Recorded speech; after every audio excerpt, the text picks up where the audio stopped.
Good morning. Welcome to the Inside Job podcast, Healed Inside Out. This morning we have Mr. Kelly Mahana. He is the CEO and founder of Authentic Recovery Homes. And I have to tell you, I loved your motto, or what underneath where it says leadership with lived experience. I love that. I thought that was extremely powerful, because what that tells me is that you've lived this. So you've actually become what most people will call a subject matter expert. And I know because it's an authentic recovery home, obviously there is something that you were recovering from.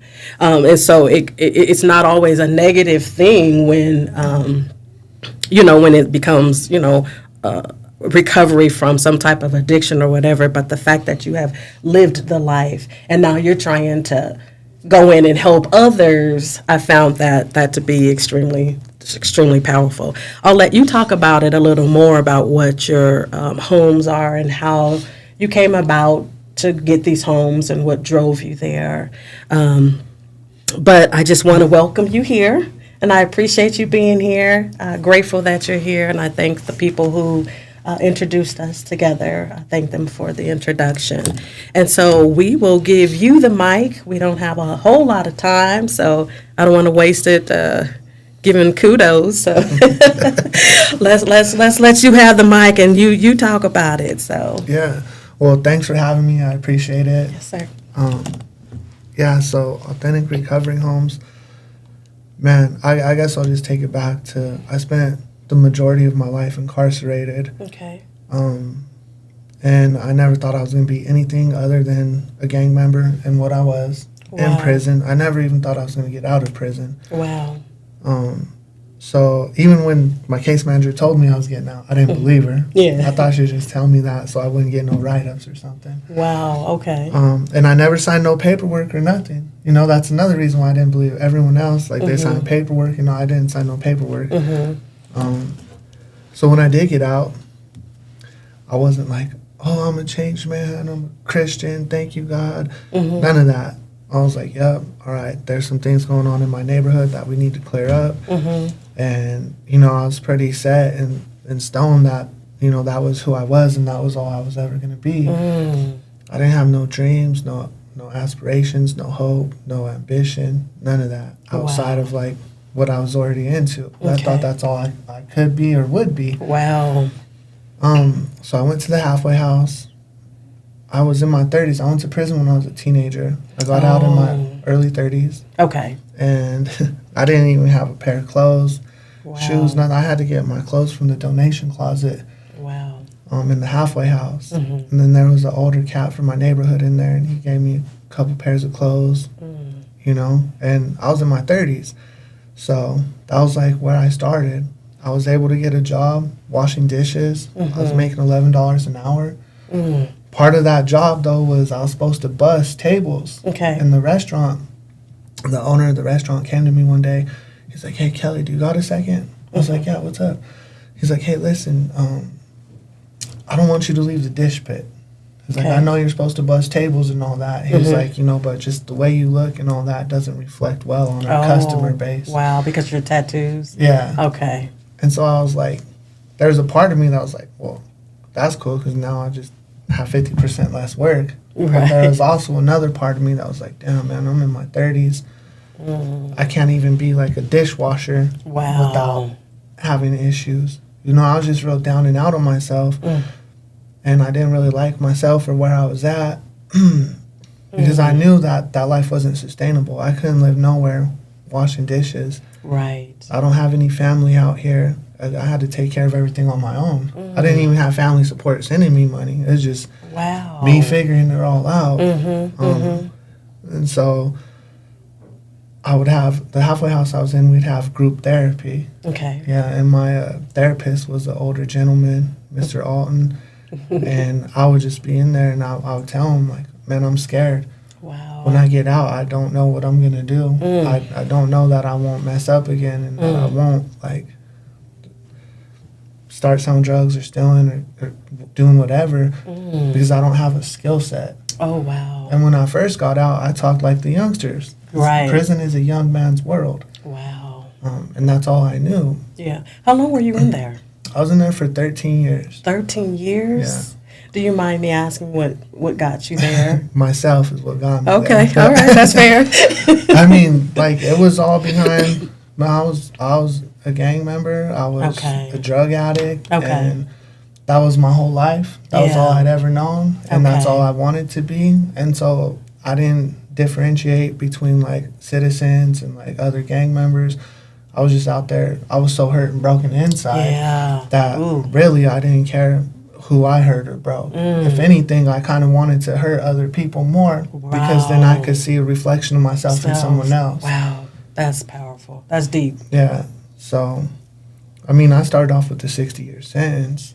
Ooh. After 8.5 years, a friend of mine who had a life sentence and had exhausted all his pills did some legal work for me and knocked 30 years off of my sentence. Wow, that's a blessing. Yeah, huge blessing. And then a few years later, I got 10 more years knocked off. So it was like, I shouldn't even be out here right now. Wow. Not just out here, I shouldn't even be alive. Wow. You know? So Wow. Talking about having a destiny, right? You go through all of that, and then you're not even expecting to get out. Probably didn't even want to get out because that's, that's just your life. And now you're out, and you're doing great things. Yeah, I'm doing great things right now, yeah. I'm blessed. So. Yeah, that's amazing. That's amazing. So what got you to the point where you were like, you know what, this ain't for me. I don't want to do this anymore. Man, that was hard. Sometimes it's still hard, right? Because, you know, internally I feel like a sellout. Even on the way over here, I was driving over here, and I was feeling like a bunch of mixed emotions, right? Because I'm like, a part of me is proud of myself. A part of me is still like, dang, I don't deserve happiness. I don't deserve success. Yeah. Oh, no, we come against that because you ought to be very proud of yourself.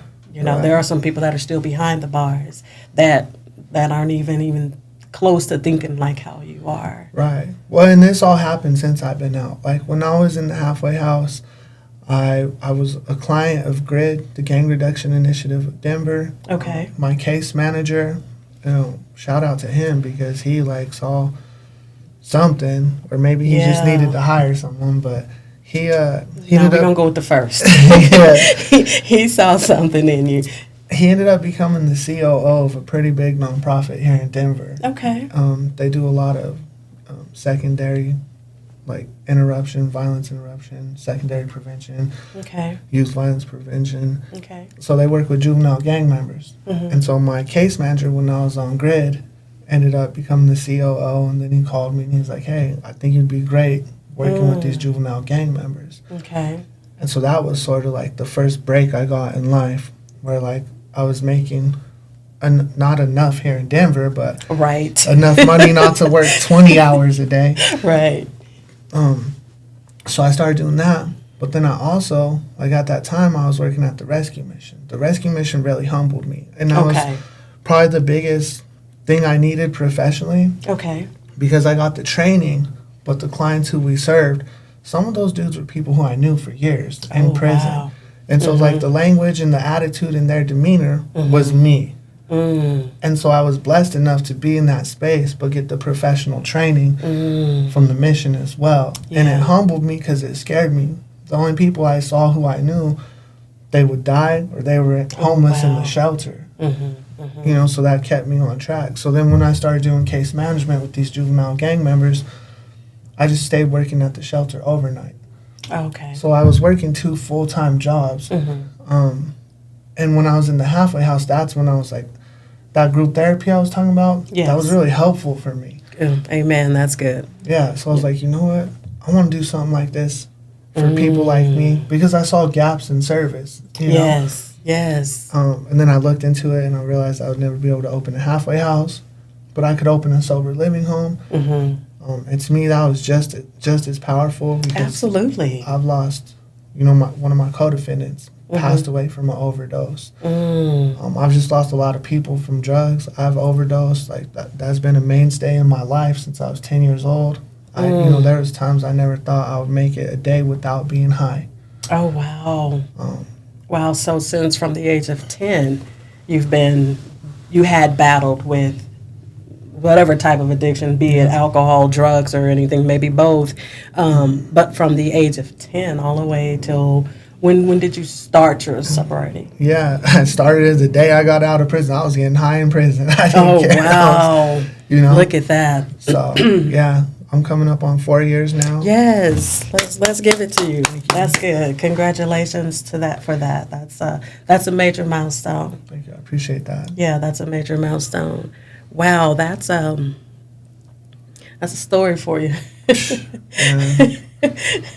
Look, I got scars on my body from being in prison and just getting hit with locks, getting stabbed, Oh my goodness. I'm not beat up just because of the gang I'm from. Right. So what you see, we see on TV, we see the gang fights, and if somebody's of one set and then they're placed in the wrong cell or whatever, they really do get them beat downs, huh? Well, I mean, you got to understand, I had a lot of time, so I went to level 4 custody prison my first, as soon as I went to prison, which there's only one custody level higher than that. That's maximum security. Oh, wow. Okay. Yeah, and my first experience, I got jumped as soon as I walked into A&O just because of the neighborhood I was from. Mm-hmm. So it depends. There's a lot of dudes out here now who are like, oh, I was in prison, it ain't nothing. And it's like, bro, you did 3 years in a camp. Right. So right. When you're in these lower level prisons that don't have fences and you get keys to your room, it's a whole different experience. Right. But when you're in these prisons where you're locked down all the time, you get out for 30 minutes after each meal, you know, and people in that 30 minutes, the job is to try and kill each other. Oh, wow. This is the only time you get out. Yeah, so you're fighting for your life in there, you're fighting for your life outside of it. And that just becomes that chaos is all you know. Wow. You know, and that's your comfort zone. So. That's your normal. So where they say people, discomfort becomes people's number. Not discomfort, but dysfunction becomes people's normal. So that's kind of what I hear you saying. Yeah. And, let me back up a little bit, because let's not despise small beginnings, because there was probably a reason why, I imagine maybe as a felon or whatever you have done that has prevented you from getting the opening a whole halfway house. And so you now have these sobriety homes, recovery homes. So let's not just minimize that or despise the small beginnings. Let's recognize that as a huge pillar. That's amazing right there. That's just as great as you said. You said it's just as good, and it is. Thank you. I appreciate it is. That. It's the Nikes and the Psyches, right? But they still tennis shoes, right? They still serve the purpose, right? You're still helping people heal. You're still helping people recover. And that's a blessing. Sometimes the title and the name of a thing is not what makes it. It's the content of it. Right. Absolutely. So I just wanted to make sure we backed up and acknowledged that your authentic recovery homes is just as big as any halfway house.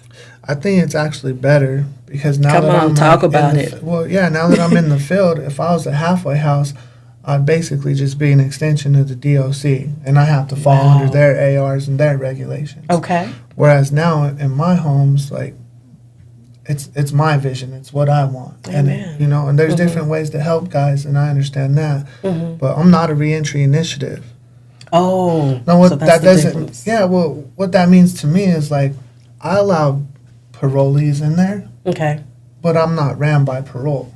Okay. You know, a lot of other organizations in Denver, they let parole shuffle their deck and pass out the cards. Okay. That's not me. Okay, you have control.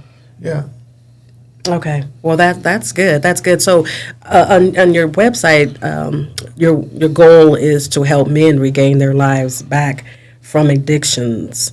And I was reading where one of your residents said that you and your family, you welcome everybody in as though they're family, and that you're present there every day and involved on a daily basis, and that's really good, because it's saying that where you came from. I didn't outgrow myself. I'm not better than you. I understand where you are. So we in this thing together. Yeah. That's what that tells me, and that's amazing. It's me and my wife, and we're all we have. My wife comes from a way worse place than me. She's been through a lot worse than me. Okay. And, you know, we're just out here trying to get it together for ourselves and everyone behind us. Okay. So, like, our goal is to, whether you're successful in our homes or not, we want to be, at least give you something that you could take so when you flip that switch on your own, you're able to be successful. That's good. What's the average, you know, I think people's healing journeys, you know, there's no specific time limit or whatever, but what's the average that someone stays at the home? So we opened the doors in December 27th, 2022. Okay. And okay. For the most part, all those original guys are still there. They're still there. Okay. So, okay. yeah. In that first house. In the second house, we have a couple guys who moved from the first house over there to sort of like take the reins and like show individuals, like just be positive role models and positive peers to show people like, hey, look, you know, recovery is possible and this is what it looks like. So for the most part, we have the same people we started with. Okay. But then we do have, a few weeks ago, we had like 6 people who like were ready to move on and like left successfully. But then we also have people who come in day one and they leave day one. Oh, okay. So just not ready yet. Yeah, well, they show up with drugs and weapons and high. Like, you can't do that in my home. Yes. There's other programs out there who are a little bit more lenient and like what their rules and stuff looks like is different. But for me, I have to think about everyone else in that home. Okay. And I know when I was messing up, if I saw one person come in, you know, that was an excuse for me to mess up. Yeah. You know? Yeah, it makes it easier, I'm sure. Yeah. Right, and then when when you don't have the structure, then you're condoning it. Right. You know, and you're allowing it. So why even have the homes if that's what you're going to allow? Right. Yeah, that's really good. So you have, what, 2 homes, or how many homes do you have? We got 2 homes. Okay. And I'm going to be getting the 3rd one July 1st. Oh, wow. Congratulations on that. Thank you. Congratulations on that. That you're growing, and that just says that, you know, people need you. Right. People need you. They need what you offer. Now, when someone gets out of Department of Corrections, do you have do you work with the Department of Corrections to be like, oh, I have these homes for these people, or how does that work? Sort of, yeah. So I do that, and that's not where the majority of the people in my homes come from. Oh, wow. Okay. Most of the people in my homes, I think right now I only have 3 guys from DOC. Okay. But the majority of the individuals in my houses are coming straight from inpatient treatment centers. Oh, wow. Yeah. From the hospitals and stuff like that? No, like rehabs. Oh, wow. Yeah. Okay. Huh, interesting. So then do you have where you advertise for your homes in certain hospitals or places where how do people know to find you?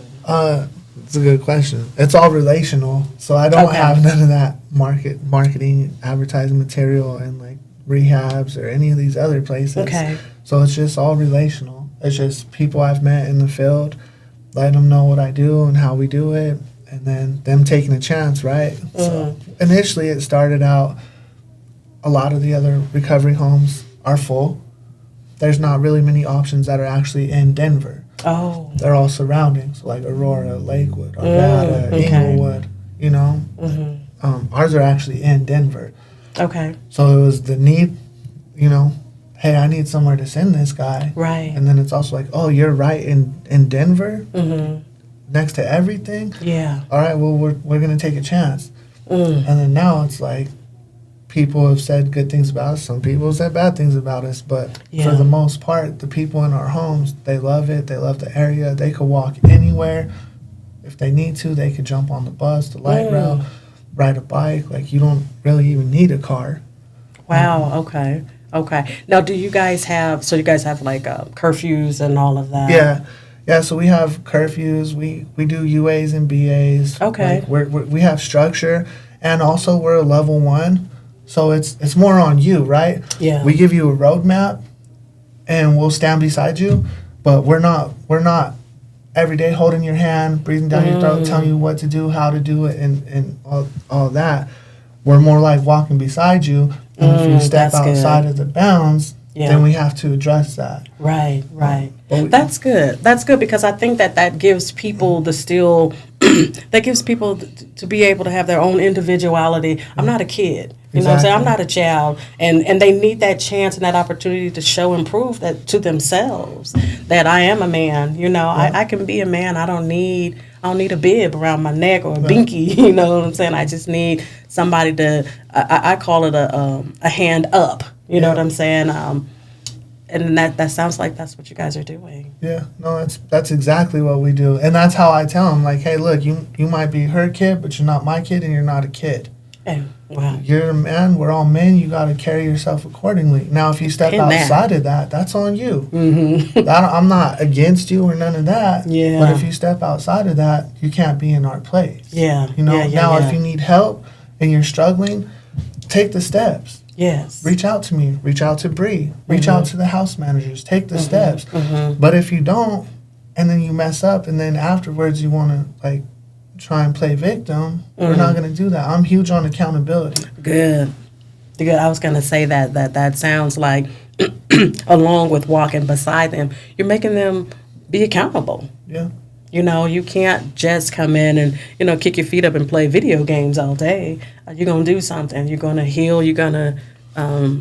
Now, do you guys offer resources to help them find jobs? Yeah, so I have some employer partnerships just from places I used to work. Oh, wow. Look how that works. And so they'll hire anyone I send them, whether they should or not. Oh, that is so good. But yeah. they're good jobs. They're full-time. They have full benefits, PTO, health savings accounts, growth opportunities. Oh, wow. That's amazing. Yeah, so it's like those are just relationships I created from not even knowing at the time I was creating these, just from showing up and working hard and being present. Yeah, yeah. So now it's cool for my guys. I have one guy, he came from prison, didn't have nothing. He didn't have no funding, parole didn't pay for him, no agencies paid for him.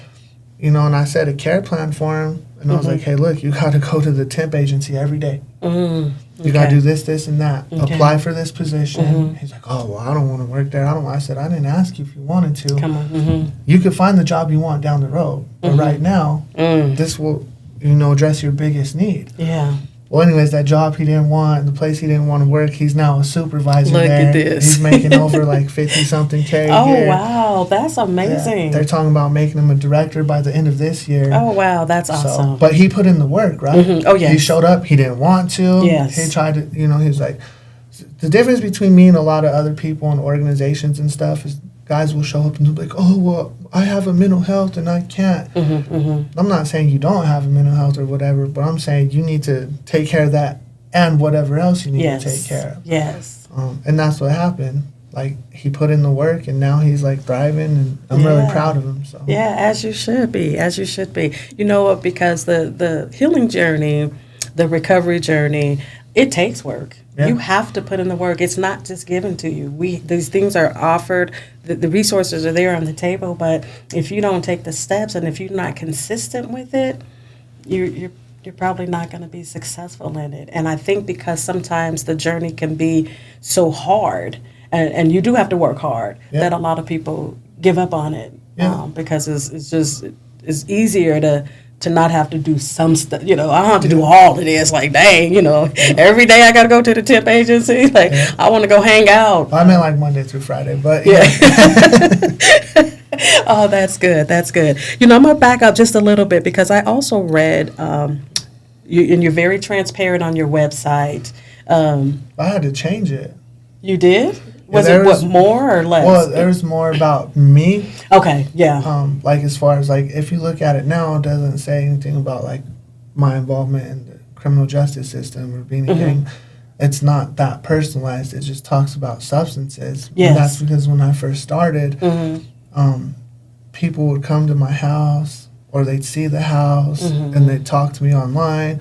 Then they'd come meet me or they'd read my story and they'd be like, oh, no, I can't send my son there. Wow. You know, so I had to remove myself. Tweak it a little bit. Yeah, and that's when I had to start putting more certain individuals on their website. Okay. So, yeah. You know, and I think that it would actually, my thinking, it's my headspace.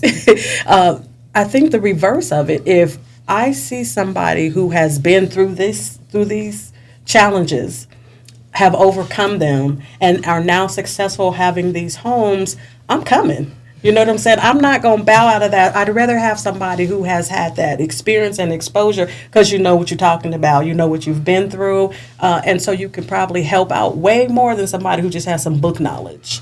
You know, I like to say a lot of times that experience is a greater teacher at times than somebody who has gone to school for 6 years. Someone who has had the experience can exceed them in some stuff. So I see it a little differently, but that's just my headspace. But I was going to say on there, so you suffered 2 near fatal overdoses and 1 overdose where you actually flatlined. Yeah. That is crazy. I mean, not crazy, but it's amazing. So for when you say, I shouldn't even be here, well, no, you shouldn't. I mean, because if you died and came back, you know what I'm saying, kind of thing. I had one of my first guests on my podcast was a woman, Miss Shirley, I love her to death. She collapsed at the courthouse, and she was gone. She was gone for like 30 minutes and came back. And so I just always find it amazing when I've not had that experience, and I don't know that I want to, but those who have, I just find it amazing to be able to be sitting next to you. But let's talk about a little bit about that. Yeah. If you don't mind. Yeah, no, I don't mind. It's probably going to be contradictory to like what a lot of people say. But that first overdose, I was a teenager. This was right when I had gotten out of youth corrections. So I was on juvenile parole. And it was just right before I caught this adult case and went to prison. Okay. I was a drug addict. And we didn't talk about that. Like in my neighborhood, like at that time, all the older homies, they're dope fiends too, and that's what they were passing down. They weren't passing down hustle. They weren't passing down like, let's get the sack so we could get money to change our situation. Right. They're passing down like, let's shoot, rob, steal, and kill so we could stay high. Wow. But yeah, so I ended up getting really, really high, and then when I overdosed, I didn't know I was like gone, right? So like before it happened, I looked at my homeboy. I was like, dang, bro, I'm messed up. I was like, I need some fresh air. So I went outside, I looked at him, and I was like, I think I'm going to die. And he was like, what? Then I just, like, my body locked up. Wow. And, like, I started seizing. Wow. And then that's all I remember of that part. Okay. But when I was, like, unconscious or whatever, I just felt happiness. Wow, really? Like, yeah. Like, it was weird. It was, like, I felt peace. It's probably like the first time I ever felt peace and happiness. That's why I like hesitate to talk about this, because I don't want to send the wrong message. Right, absolutely not. Yeah. But then when I woke up, I was mad. Yeah. I was like, oh, this sucks. Yeah. And so what I think was like I was just so used to like chaos and turmoil and like just a minute of like peace. Yeah. And then I straight up I just ripped all my stuff out from the hospital, and I went right back to where I was. I started getting high again, and no one cared. Wow. Like, I was still in my hospital gown. I didn't even have my clothes. Oh, my goodness. I was in the hospital gown, and I just started getting high. And out of everyone in that room, only one person said anything. One person got up, and she's like, bro, you just almost died. And she started crying, and she left, and I was like, whatever. Right, right. And that's how far gone I was. Well, I don't think that it sends, I think because how you followed up with it, I don't think that it sends a message of, I'm happy now, let's just get stoned, because I think that you followed up with, you felt happy because you wasn't being hurt anymore. You didn't feel the pain anymore. And I think that's real. That's some reality, because a lot of times we self-medicate, or we try to self-medicate thinking that we're going to take the pain away. And you get that little glimpse of freedom where you're not hurting yourself, you're not feeling the pain, you're not killing nobody or doing anything. And so, I think that does send a message in the sense of, it just shows the reality of it. Yeah. Like, that's just what, it seems peaceful and you seem happy because you're not battling with the hurt. Yeah. But it's not saying, let's stay doped up, because that still isn't a good place. Yeah. Right? So I appreciate you sharing that, even in your reluctancy. Well, and that's kind of one of the things I tell, the people I work with, not just the guys I work with, but even when I was doing case management, right? Because the streets is addiction itself. Come on. Being from the hood, that's an addiction of itself. Pin that. And so that's what I would tell, that's what I still tell the people who I work with, right? We'll have one good moment and a million bad moments. Yes. But we'll remember that one good moment, and we'll use that as like a driving force to stay in this terrible place, and we'll let the million bad things pass us by, and we'll refuse to look at them. And that's part of human. We're resilient as humans. But I think we should flip that script and use that million bad moments to push ourselves forward and get out of where we've been and where we stay at. Oh, wow, hear that, because, and you know what, that could be across the board, regardless of whatever it is that you're dealing with. Yeah, well, that's like relationships, right? Like, you have one good moment that's why I love you moment, but a million bad moments, so you'll stay. Nah, man, you can move forward and move on. Like, you'd rather stay here. Like, it's with everything. It's with drugs, it's with the streets, it's with relationships, so. Yeah. Wow, that's powerful. Man, so ultimately, okay, let me ask this first. Are you funded by like different agencies or DLC? I'm not funded by anybody. No, you're just doing this on your own. You working and making money. Well, I'm working full time on Authentic now, but so to rewind, when I was telling you I was working 2 full-time jobs, I was working 2 full-time jobs for years. And when I first started working 2 full-time jobs, I told my wife, because we both come from nothing. Like, both of our families, we don't have anything. And I'm like, I just wanted to be honest with myself. I'm never gonna get a job that pays me $100,000 a year. Ever. No matter what I do. It feels like, right? Right. And that's sort of been the case. But I could work 2 regular jobs and make the same amount of money. So to me, I was like, babe, I found a cheat code for life for us. Because my wife's a black woman. She's a felon. She's from one of the poorest cities in our country. She spent years without water and electricity in her home in this country. There's opportunities that aren't allotted to everyone, right? Absolutely. We can sit back and dwell on that. I found a cheat code, like a video game. Like, oh shoot, I just get another job. And now I go from having nothing and always struggling and putting in everything to now I'm giving myself room to breathe. Well, then when my wife see me doing it for 9 months straight, she's like, you know what, I'm gonna do it too. Look at that. And then we just started stacking. Saving. And that's how we got this. We saved all of our own money and we just worked really hard. Wow. So, well, and I don't know where you guys stand from, from a spiritual space, but I certainly believe, with my whole heart that when you're a giver like that you get back, know. So I have been in a situation where, I wasn't working, but I stayed afloat and I had all these things and I was just like, what's happening? And it just increased my faith because of what it told me, because I was just giving. I was just giving, and it was giving back to me. Shake down, running over. And so from a spiritual space, I can see it, and understand it that, you guys are grinding. You guys put all your own money into it. You're not getting any assistance from the government. You're not getting any assistance from any agencies or whatever. It would be nice. And then here you are getting ready to open a 3rd home.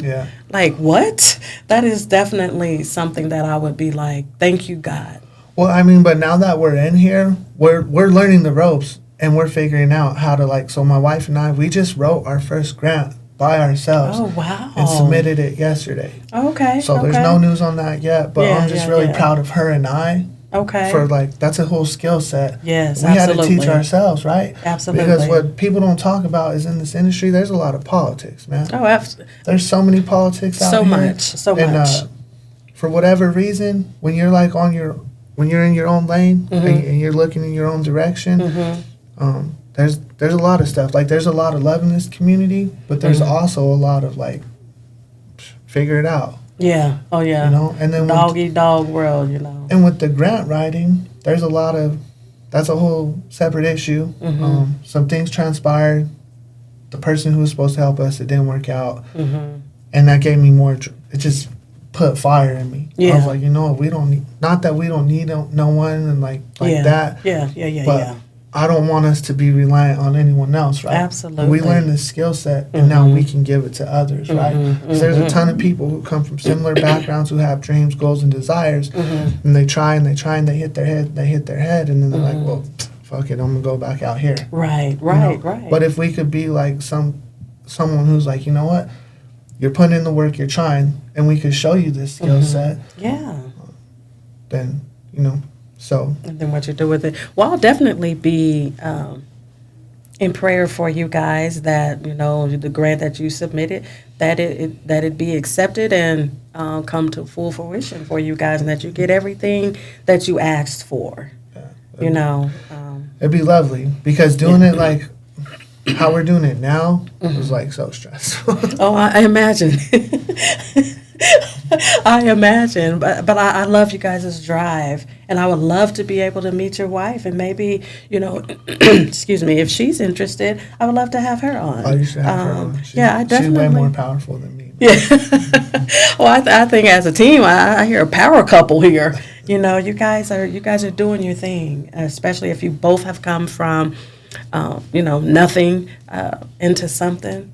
Man, come on. Thank you. Y'all doing it. I appreciate that. Yeah, you guys are doing it. And you're not doing it by yourself.